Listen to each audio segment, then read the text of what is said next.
and running fishing businesses that ended with me having my own boat and a wholesale retail business for 5 other boats as well.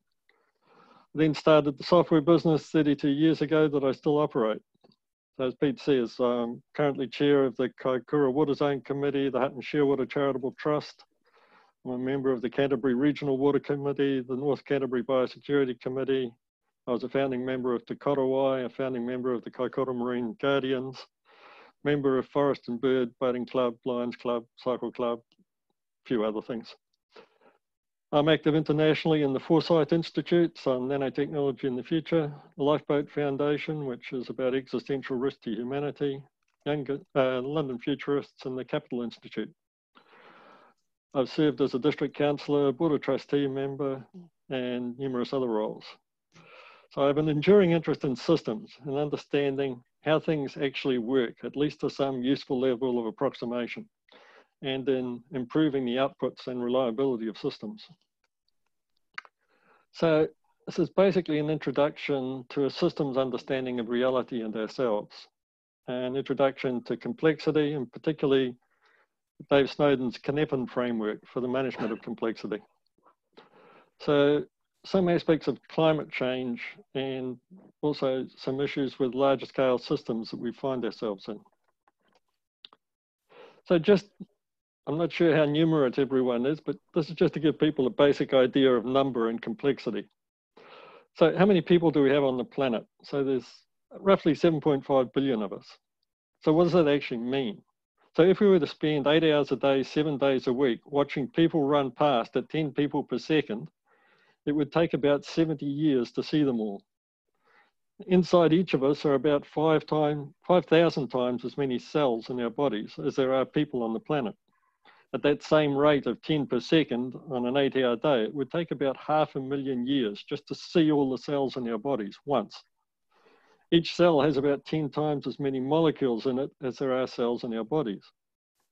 So if you could somehow take a video at the molecular level action at the active site of just one enzyme within one cell for 1 second, and then you slowed it down to show it on a screen like this, so that the average water molecule was about 10 pixels wide and took about 2 seconds to go across the screen, it would take you 3,000 years to watch 1 second's worth of live action at that one molecule.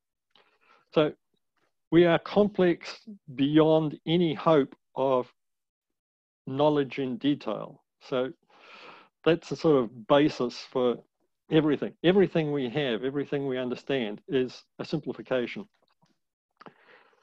So it gets more interesting in many important ways. Evolution deals in what survives in particular contexts.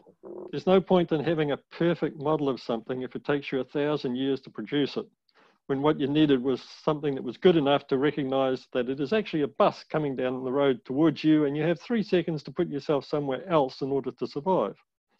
So there's zero evolutionary pressure to produce perfect models or perfect understandings of reality. Evolution demands brains that can respond quickly with as little energy as possible and are good enough to survive. It's getting a handle on just how deeply that influences all of what we experience takes a bit of work. All any of us get to experience is the model of reality that the subconscious processes of our brain produces for us. Experience in this sense is always deeply personal. So, what about our understanding? We all start from a single cell, which by definition has no understanding. 9 months or so later, we're all born with many levels of sets of systems with biases inbuilt that allow us to learn some things very quickly. We all have to start simple and get more complex understandings with experience.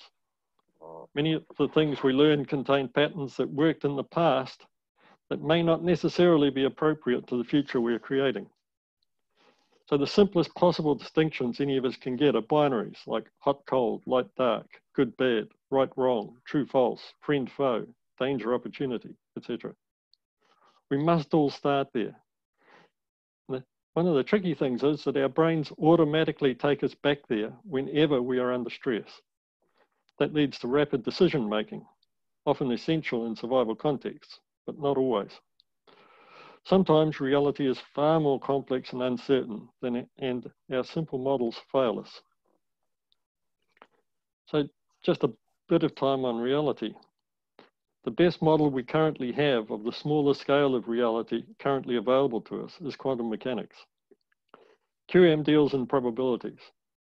Any particular interaction is uncertain and unpredictable, but summed over many interactions, they can be very reliable. In quantum mechanics, everything influences everything else, but in most cases, most things that are far away cancel each other out, and it is the things that are close that are the most important influences, and not always. So you might wonder, how do we get the impression of cause and effect that we have? Well, once you consider that there are more quantum time ticks in a single tick of the world's best atomic clocks than there have been ticks in that atomic clock in the age of the universe, you start to get a feeling for how full those quantum probability distributions are and how close to solid they usually seem at our scale of perception and time. So sometimes simple equations give us unpredictable results. Right? The graph on the right-hand side of the screen there is taken from a simple equation. XP at the next iteration is equal to R times XP times 1 minus XP. So to produce these images, I simply ran the equation until 1 pixel reached 3200 hits. And then I ran a process over it to change those numbers into a rainbow. So with red being the lowest and violet being the highest. So once you get out into the chaotic zone on the right, between 3.6 and 4, you can see that, like on the left-hand side, it seems to behave very predictably. And then it splits into 2 and then into 4. And then I've expanded that 3.6 to 4 zone here. So you can see here, some parts, it could be just about anywhere. In some places, it takes 1 of 3 values. Like over here, it's only 1 of 3. Here, it's 1 of 5. Here, it's 1 of 6. The more you look into it, the more complex it becomes. So many different types of unpredictability exist. We have irrational numbers like pi. Pi may be calculated forever without yielding an exact result. Useful approximations, certainly, but not exact results. Many different classes of systems deliver essentially random outputs under some sets of conditions, like the one on the last slide. Some systems we can work out ahead of time that they are or are not predictable. Some systems are sufficiently complex that it is not possible to tell ahead of time if they have a solution or not. And these lead to the halting problem. How do you tell whether to stay working on a particular difficult problem or to give up? There is no simple answer that is right. Some systems produce endless variations on themes, like the Mandelbrot set.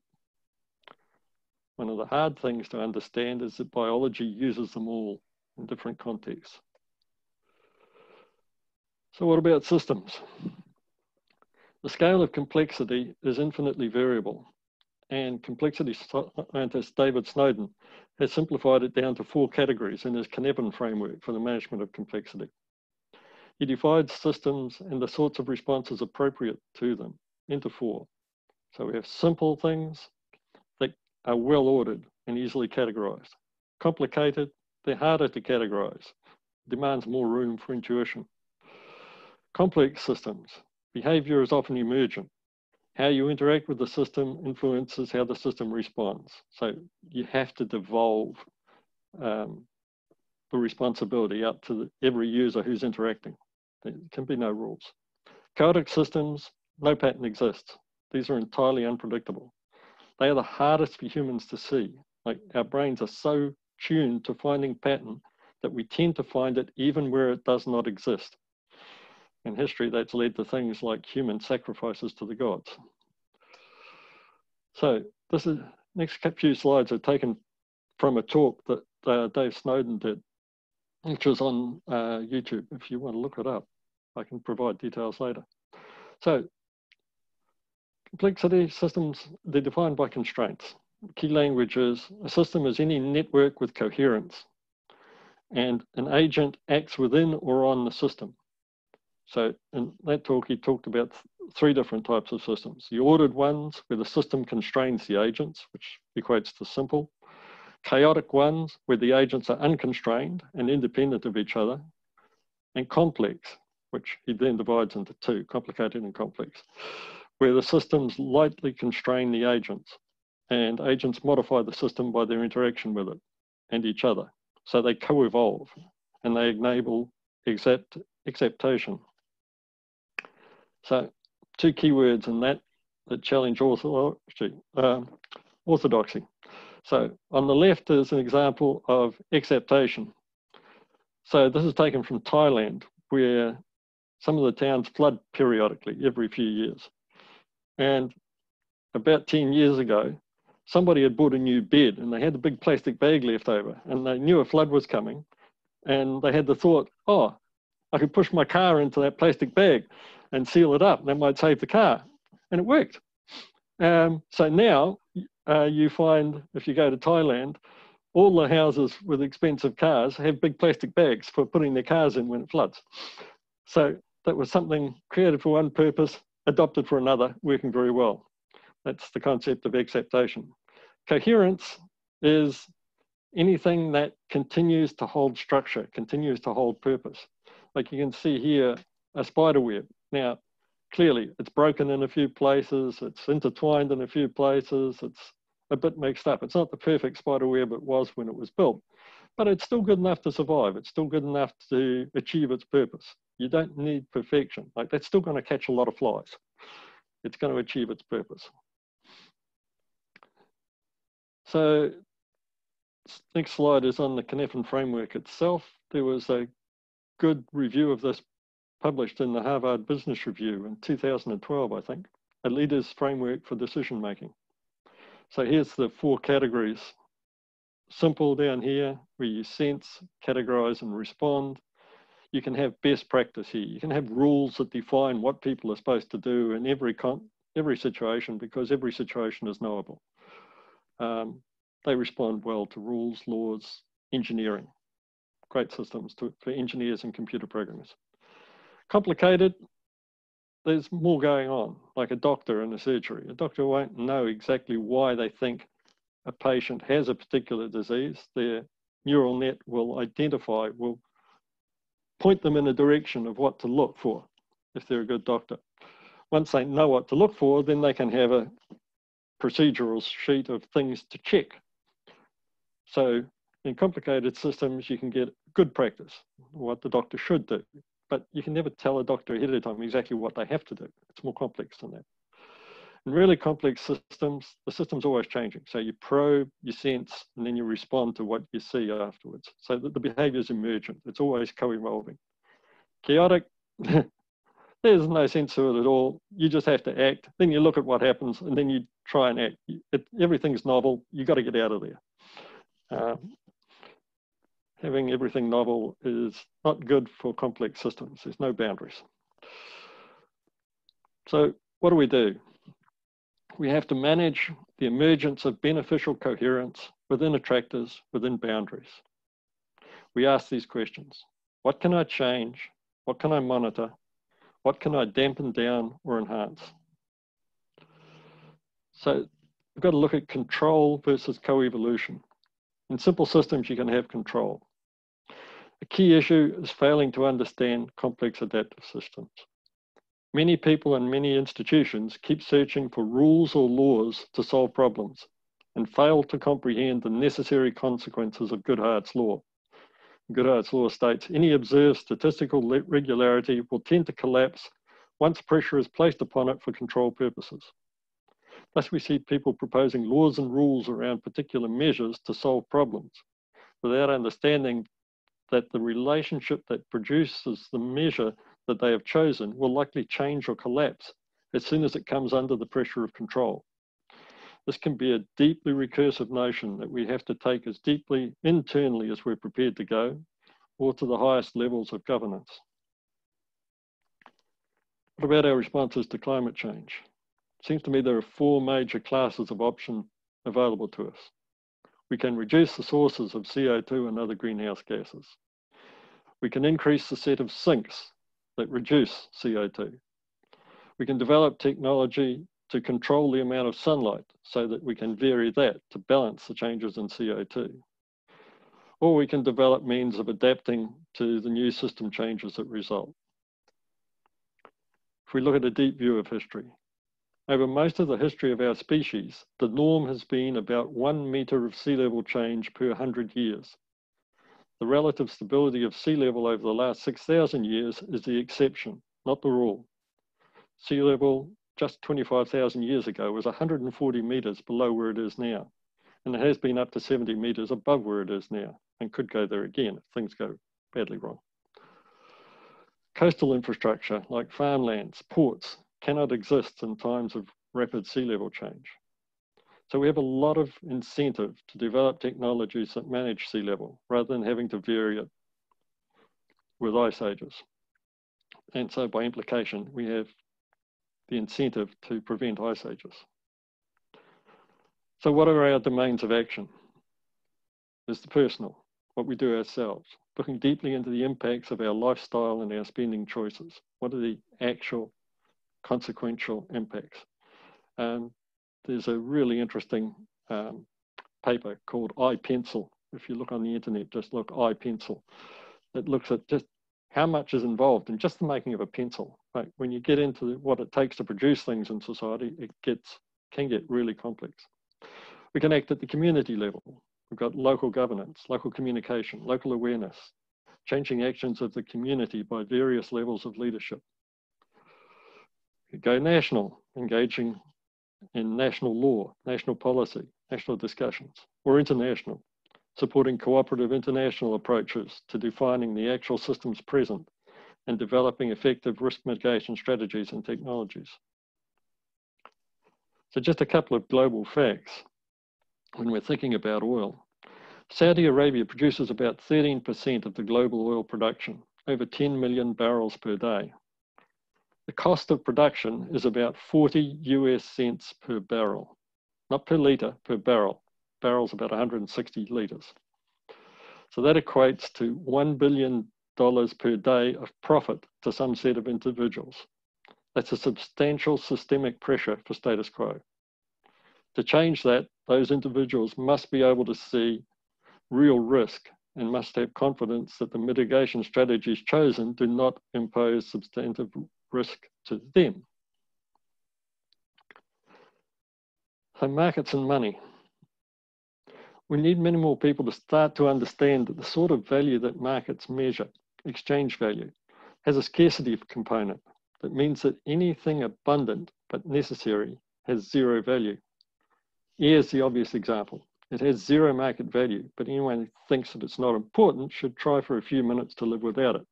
If you actually try that, make sure you have friends around you to ensure that once you go unconscious, they will let you have air again. If you don't do that, it's not pretty. Market value, money, gives a very biased and distorted measure of what is actually important in reality. It is a useful proxy for value more generally, only in a very limited subset of reality.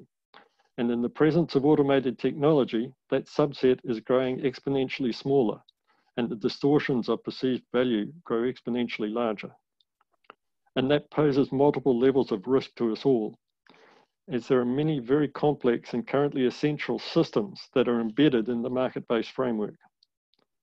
Designing, developing, testing, and implementing replacement sets of systems is difficult and essential, and there's no inherent market-based incentive for that to happen. One needs to actually value life and liberty above money to be able to make the necessary choices.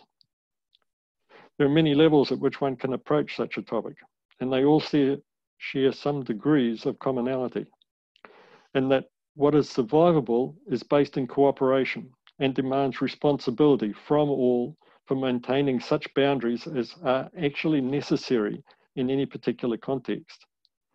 And necessary boundaries are often very context sensitive, often in ways that legal and ethical systems fail to appreciate. No legal system can ever be an exact match to the actual necessary boundaries in all real situations. And if we've got it right, all should be some reasonable approximation in some sets of common situations. So, some myths and lessons. The currently dominant myths that evolution is all about competition and that competitive markets are a reasonable proxy for human value generally are wrong. Competition in evolution always reduces complexity and reduces freedom. The logic of that is inescapable. Real freedom and real security demand cooperative contexts. And the security of any is ultimately to be found in the security for all. And in this sense, security is always a probability function with eternal uncertainties present. So real freedom always increases diversity. Freedom in this sense must be responsible for maintaining all the necessary sets of boundaries and conditions required for all levels of complexity present. Freedom without such responsibility is self-terminating. And there must be eternal tension between the hard-won lessons of the past and the unexplored possibilities available in the infinities for our future. Multiple small-scale, safe-to-fail experiments seems to be the safest way forward at all levels. Respect for the past is essential, as is openness to novelty. Ignorance may be some approximation to bliss, but it is not a form of security. So just a few final thoughts. Every level of awareness and action is valid, and each can have important consequences. Every level of modeling and understanding can have context where it is the most appropriate. Every human being is more complex than any human being can appreciate. Respect for diversity is essential for survival. Having shared agreed values at some level is essential for cooperation, and cooperation is essential for survival. In a complex world, we are all wrong, always. The trick is learning how to become less wrong quickly enough to survive and flourish. We must all be willing to dance with uncertainty at some level, because if we put up hard boundaries, they eventually become brittle and break. So thank you. Hopefully I've got a couple of minutes for some discussion. You do. We started a little bit late and you kept beautifully to time, Ted. Thank you very much.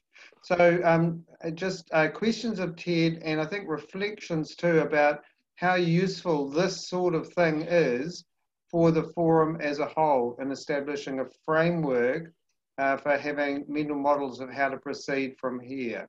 So just, whoops, put your hand up and we can go with it. Except, they just talk because I've just got you all in one place at the moment. Who's first?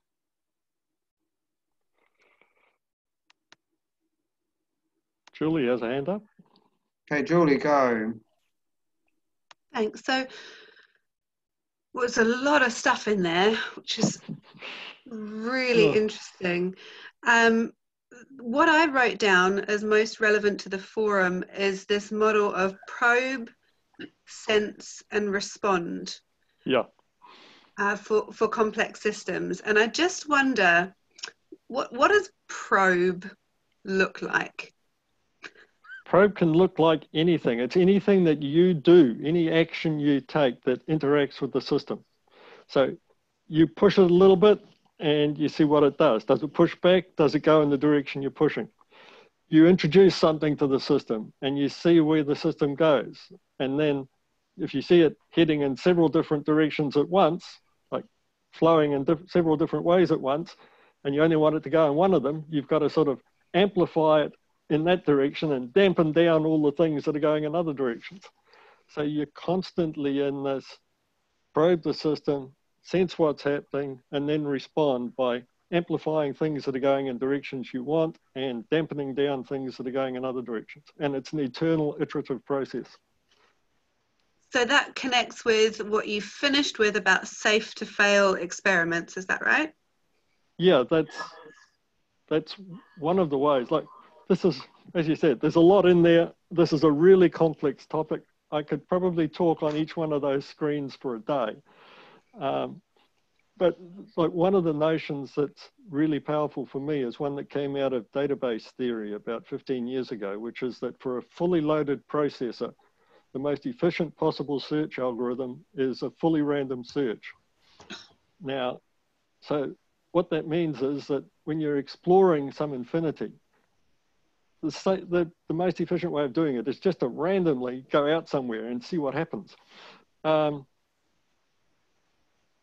But there are all sorts of problems with that because like I'm also involved in the AI community, and like what we used to think that the hard thing in AI would be finding out how to control, but no, the hard thing in AI is finding out how to make sense of reality, because reality is so complex. It's really, really difficult to make any sort of sense out of it at all. And the way in which our neural nets allow us to make sense is that we come with all these sets of biases which push us in particular directions. And so that allows us to make sort of common models of reality. So that's a good thing in order to allow us to make sense, but it's also a problem when you're trying to do a random search because our inbuilt biases will bias our searches in particular directions. So how to get a human being to approximate randomness is a non-trivial problem. Right. Joanna? Oh, Ted, thank you for blowing my mind. But could you, it seems to be important to understand Goodhart's law, and I just have a feeling that it's something I need to understand. Can you give an example or two of Goodhart's law? Oh.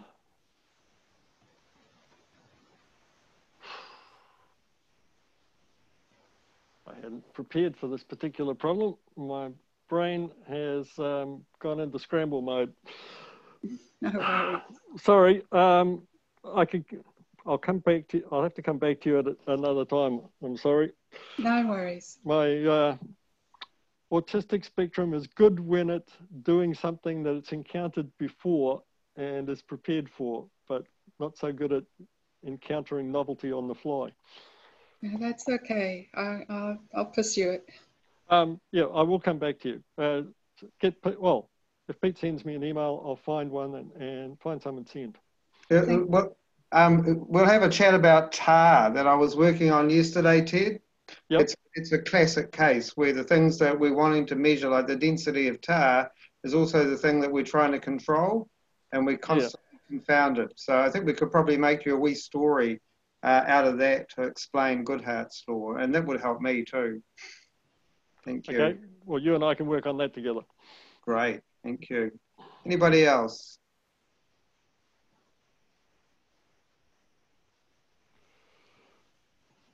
If I can just say something on that Goodhart's law, like there is a sense in which everything we perceive is a simplification of complexity. So there is a sense in which even the things we think of as solid rock are only solid in a particular set of contexts. Like for a neutrino, a rock is a close approximation to a vacuum. We're not neutrinos. So, but like for us normally, rocks are solid. For a neutrino, rocks are vacuum. So it just depends on the context that you're working in. And so many of our human level intuitions, they have worked really well in our evolutionary history, but we're starting to develop technologies and capabilities in which those intuitions don't work. Like one of the big problems we have is in social media right now, that there are AI algorithms which are optimizing social media for the simple expedient of attention on page, because that correlates with advertising spend. So these AI algorithms, what they're doing is finding our individual biases and feeding us information aligned with those biases. And what that's tending to do is polarize opinions. It's pushing, people are forming echo chambers and they're moving further and further away. Like in most societies in the past, people have had to physically mix in their local community, and they've had to interact with people of different opinions. And so the wide craziness can get moderated, and there can be a general center to community. But these AI algorithms are pushing people into isolation so that there are communities forming that have no way of communicating with each other. Their particular biases are so reinforced that they simply can't get a message from the other side because they've formed a boundary there that says, no, that's nonsense. Mm-hmm. So yeah, that's a big problem in politics and in cognition generally. So. Right. Any one last question? Because we're going to need to move along to stick to our agenda. Kura. Peter, just to say thank you, Ted, for that presentation, and it was quite a lot of information, but and I could not help but think when you were talking to different slides that my Te Ao Māori lens kicks in, because I try and see it. So I sort of, I guess, I liked the visuals. So and as Joanna said, having an example sort of helps to give further understanding. But I like the picture of the spider web, and I just that sort of resonated with me about our cultural coherence. So in our Te Ao Māori, we're coherent in our Te Ao Māori, although there's some interventions or historical things that have come on us, but we're still trying to hold on intact, and through the work that we do and looking after rangi and papa.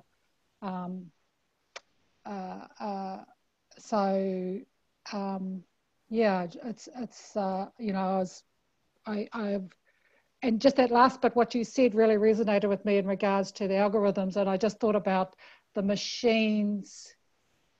The machines are doing forensic analysis on us in a social way through the platform. So, that really resonates with me, because I can, see it obviously with our young ones and with the use of gadgets, which we use technology to communicate. So just want to acknowledge that it's quite a lot, and it's just good to hear it, different aspect, a different side, and so my brain is sort of trying to understand it from a Te Ao Māori and how we see things. So the other two things I noted was wairua spirituality, and karakia.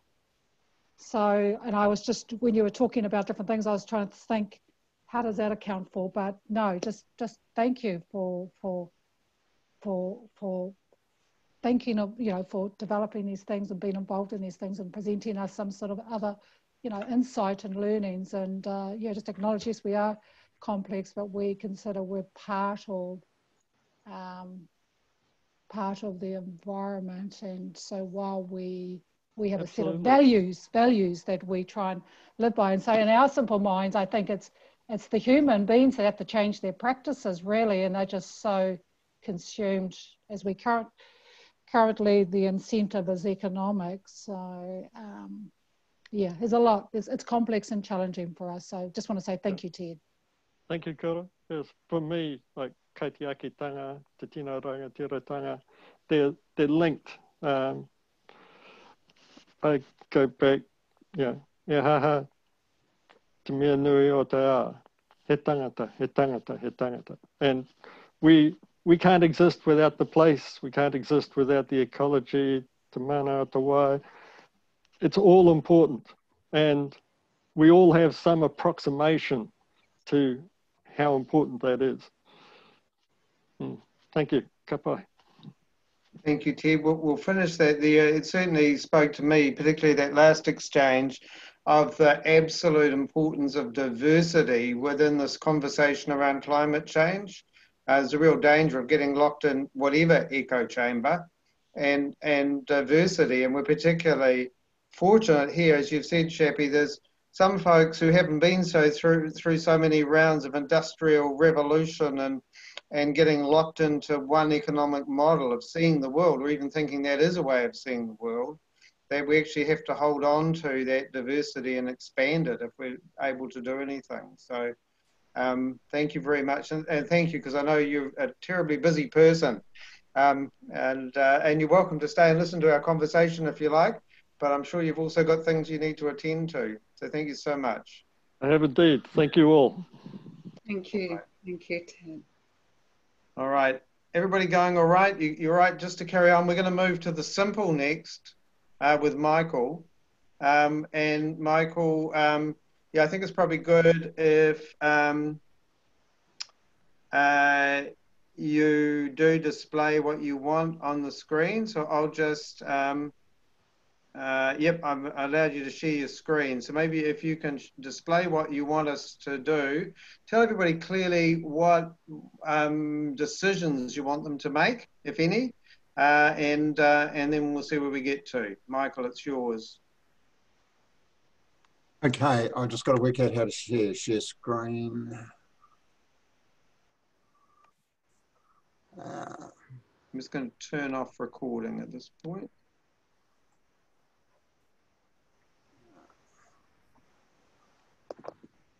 Here we go.